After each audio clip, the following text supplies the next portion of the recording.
खबरें खेल के मैदान से। नेशन हॉकी कप में पाकिस्तान और मलेशिया के दरमियान मैच 4-4 गोल से बराबर हो गया। वोलैंड में होने वाले FIH नेशन कप में पहला मैच पाकिस्तान और मलेशिया के दरमियान खेला गया। मलेशिया ने मैच शुरू होते ही पहले 11 मिनट में 3 गोल दाग दिए और पहला क्वार्टर मलेशिया के 3-0 की बढ़तरी के साथ खत्म हुआ।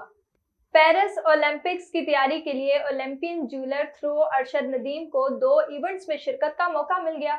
मीडिया रिपोर्ट के मुताबिक एथलेटिक्स फेडरेशन ऑफ पाकिस्तान ने अरशद नदीम की पेरिस ओलंपिक्स की तैयारियों को हतमी शक्ल दे दी। कोचेस ने उनको पेरिस ओलंपिक्स से कबल 2 इवेंट्स में भरपूर शिरकत की इजाजत दे दी। अरशद नदीम 18 जून को फिनलैंड के इवेंट में हिस्सा लेंगे, जबकि वो 7 जुलाई को पेरिस में होने वाले इवेंट में एक्शन में होंगे। पाक ऑस्ट्रेलिया वॉलीबॉल सीरीज में पाकिस्तान ने ऑस्ट्रेलिया को तीसरे मैच में भी शिकस्त देकर व्हाइट वॉश कर दिया। पाकिस्तान ने सीरीज के तीसरे और आखिरी मैच में ऑस्ट्रेलिया को 24-26, 20-25, 20-25 पॉइंट से शिकस्त दी। पाकिस्तान ने पहले और दूसरे मैच में भी ऑस्ट्रेलिया को 3-0 सीट से शिकस्त दी थी। सीरीज के अहतमाम पर मुनक़िदा तकरीब के मेहमान खसूसी और वज़ीर आज़म यूथ प्रोग्राम के चेयरमैन राना मशहूद ने इनामात तकसीम किए।